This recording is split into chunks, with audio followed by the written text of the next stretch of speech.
पहले आपको दिखाना चाहूँगी कि मैं खुद नोट्स कैसे बनाती हूँ और उसे हिंदी साहित्य के विद्यार्थियों में एक दुविधा होती है कि मैं यूपीएससी वैकल्पिक विषय का हिंदी साहित्य का नोट्स कैसे बनाऊँ। Hello guys, welcome to my new blog. और मैं पुष्पलता आप लोगों के सामने फिर से आ चुकी हूँ एक नए ब्लॉग लेकर, एक नए जज्बे के साथ। तो फिलहाल हैं इधर, देखिए इधर अर्चना पेपर पढ़ रहे हैं, इंग्लिश का पेपर। और इधर मम्मी आम काटे हैं, इधर दीपी खा रहे हैं, अभी हम लोग भी खाएंगे। और मैं अभी पढ़ूंगी हिंदी ऑप्शनल का, थोड़ा सा मेरा क्लास बचा हुआ है तो सबसे पहले वो क्लास कंप्लीट करूंगी विथ, आज मुझे इसके नोट्स बनाने हैं तो आज मैं इसका नोट्स कंप्लीट करूंगी। और हाँ, मुझे आप लोगों को कुछ हिंदी ऑप्शनल का नोट्स कैसे बनाएं उस पर मैं आपको कुछ टिप्स एंड ट्रिक्स दूंगी। तो हमारे ब्लॉग में कंटिन्यू बने रहिए, आपको कुछ नई जानकारी मिलेगी। और हमारा ब्लॉग कैसा लग रहा है कमेंट करके ज़रूर बताएं।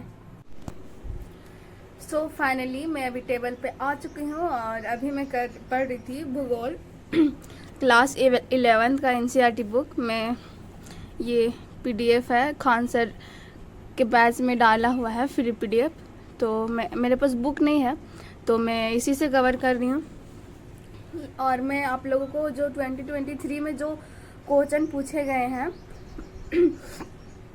ज्योग्राफी को लेकर, उसमें मैं बता दूं कि 4 जो क्वेश्चन है 16 से 20 तक, आप ध्यान दीजिएगा, जो 16 से 20 तक में जो क्वेश्चन है ज्योग्राफी का, वो चारों का चारों क्वेश्चन 11th क्लास के एनसीईआरटी से बुक से पूछे गए हैं। और दूसरा, इसमें मेंस से डायरेक्टली क्वेश्चन पूछे जाते हैं। तो मैं आप लोगों को बता दूं कि ये बहुत ज़्यादा इम्पॉर्टेंट है। अगर आप 6, 7, 8, 9, 10th का ज्योग्राफी बुक अगर इग्नोर करते हैं तो एक पल के लिए चलेगा, लेकिन 11th का पार्ट 1 बुक बिल्कुल भी इग्नोर ना करें। जैसा कि मैं आप लोगों को बताई थी कि मैं हिंदी साहित्य का जो वैकल्पिक विषय है उस पर नोट्स बनाने के लिए बताने वाले हूँ। बिकॉज आप जीएससी रिलेटेड तो बहुत सारे नोट्स आपको पता होगा कि इस तरीके से बना सकते हो, उस तरीके से बना सकते हो, लेकिन अधिकांश हिंदी साहित्य के विद्यार्थियों में एक दुविधा होती है कि मैं यूपीएससी वैकल्पिक विषय का हिंदी साहित्य का नोट्स कैसे बनाऊं। तो मैं सबसे पहले आपको दिखाना चाहूँगी कि मैं खुद नोट्स कैसे बनाती हूँ और उसे प्रैक्टिकली आपको दिखाना चाहती हूँ। ये मेरा रफ कॉपी है और ये है मेरा नोट्स। तो दोनों में मेरे में कुछ खास अंतर नहीं आएगा। तो सपोज देखिए, मैं पढ़ रही थी भक्ति काल की मानवतावादी चेतना, ये वाला, ये टॉपिक देख सकते हैं, ये टॉपिक मैं पढ़ रही थी। तो जैसे आप देखिए, ये है हेडलाइन, और उससे भक्ति काल के मानवतावादी चेतना से जितना सारा भी क्वेश्चन बन सकता था, सबसे पहले मैं सभी को एक जगह मतलब कि ये क्वेश्चन हो सकता था। और ये सारे जितने भी क्वेश्चन है, सारे के लगभग एक जैसे ही आंसर होने वाले हैं। तो सबसे पहले इसे मैं एकत्रित की, उसके बाद आप देखिए इस तरीके से मैं जो फैक्चुअल था उसे मैं थोड़ा डायग्राम के माध्यम से यहाँ पे थोड़ा दिखा दी।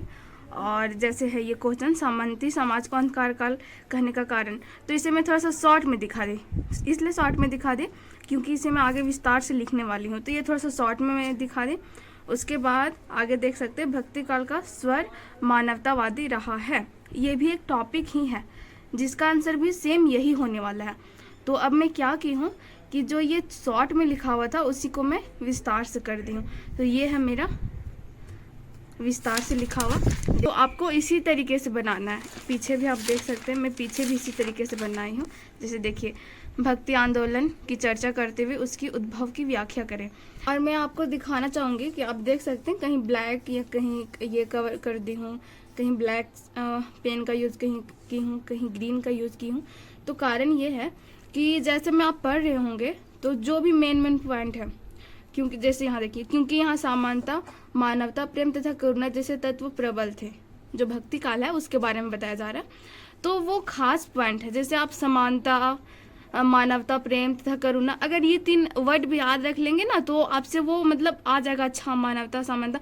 और इस पर आप कुछ थोड़ा बहुत टॉपिक भी लिख सकते हैं। तो जैसे कुछ वाक्य होते हैं जो बहुत एक्टिव लगते हैं, आप उसे नोट डाउन कर सकते हैं एग्जाम में। जैसे कर्म के बिना धर्म लूला लंगड़ा होता है, ज्ञान के बिना धर्म अंधा होता है, तथा भक्ति के बिना धर्म हृदय विहीन होता है।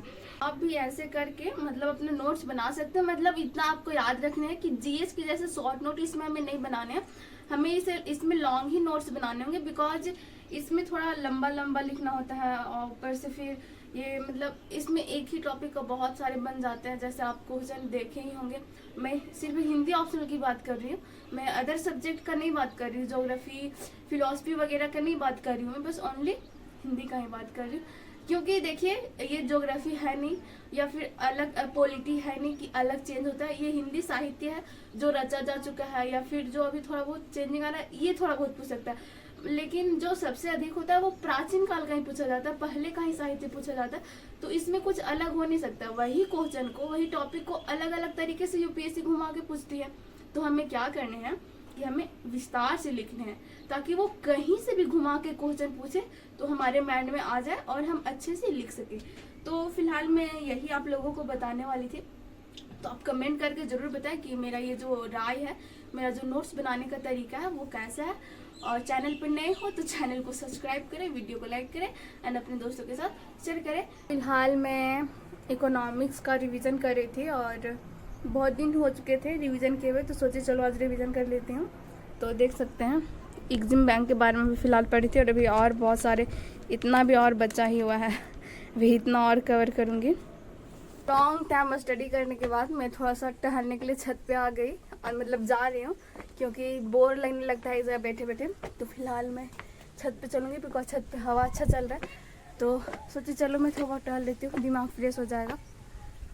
तो आज का ब्लॉग मैं यहीं समाप्त करती हूँ। हमारा ब्लॉग कैसा लगा कमेंट करके ज़रूर बताएं। चैनल पर नए हो तो चैनल को सब्सक्राइब करें, वीडियो को लाइक करें और अपने दोस्तों के साथ शेयर करें। तब तक के लिए जय हिंद, वंदे मातरम, भारत माता की जय।